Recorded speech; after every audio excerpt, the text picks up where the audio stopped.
citoyenneté est un des services les plus directement sollicités par les habitants. En effet, il s'agit du service de l'état civil où sont enregistrées toutes les étapes clés d'une vie. La naissance, le mariage, le décès. C'est une des missions régaliennes de la commune qui intègre également la gestion des cimetières et l'organisation de toutes les élections.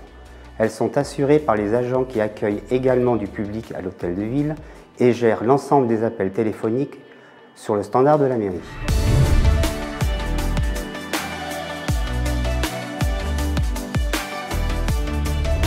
Sur le plan des naissances, l'activité est importante avec 2700 déclarations enregistrées chaque année en moyenne à la maternité de Senlis.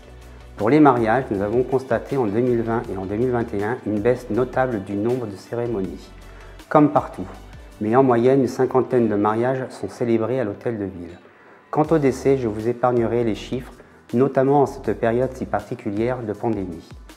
Ce qu'il est important de souligner, c'est que nos agents gèrent les 7000 places que comptent nos 2 cimetières civils.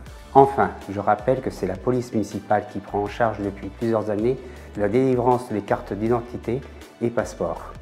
En 2021, la ville a délivré 2679 cartes d'identité et passeports aux Senlisiens comme aux habitants des communes alentours, puisque ce service est totalement accessible aux demandeurs extérieurs.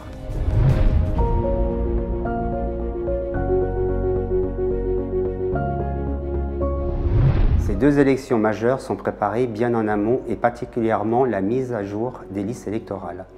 À ce jour, 10 563 électeurs sont inscrits sur la liste électorale de Senlis. Les agents du service citoyenneté devront en outre organiser les opérations de vote dont je vous rappelle les dates. 10 et 24 avril pour les élections présidentielles, 12 et 19 juin pour les élections législatives. L'organisation des scrutins nécessite une importante logistique qui mobilise de nombreux services de la ville pour transformer nos locaux communaux en bureaux de vote pour quelques heures avec notamment un gros travail de gestion de répartition des bulletins de vote. Il faut par ailleurs recruter 48 assesseurs pour tenir les bureaux de vote aux côtés des adjoints et conseillers municipaux. J'en profite pour lancer un appel. Les volontaires sont toujours les bienvenus.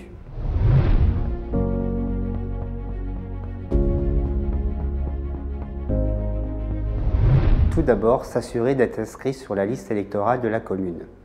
Il suffit pour cela de consulter le site servicepublic.fr.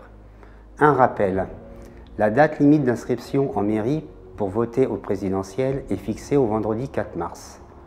Pour voter aux législatives, la date limite est le vendredi 6 mai, toujours en mairie. Si vous envisagez un vote par procuration, cette démarche doit être effectuée au plus tôt auprès de la gendarmerie et vous pourrez préparer vos documents en ligne, toujours sur le site servicepublic.fr. Une nouveauté cette année, le mandataire que vous désignerez pour voter à votre place n'a plus obligation d'être inscrit sur la liste électorale de Senlis. C'est donc encore plus simple.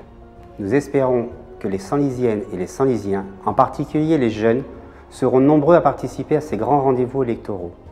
Voter est un acte citoyen majeur qui fait vivre notre démocratie.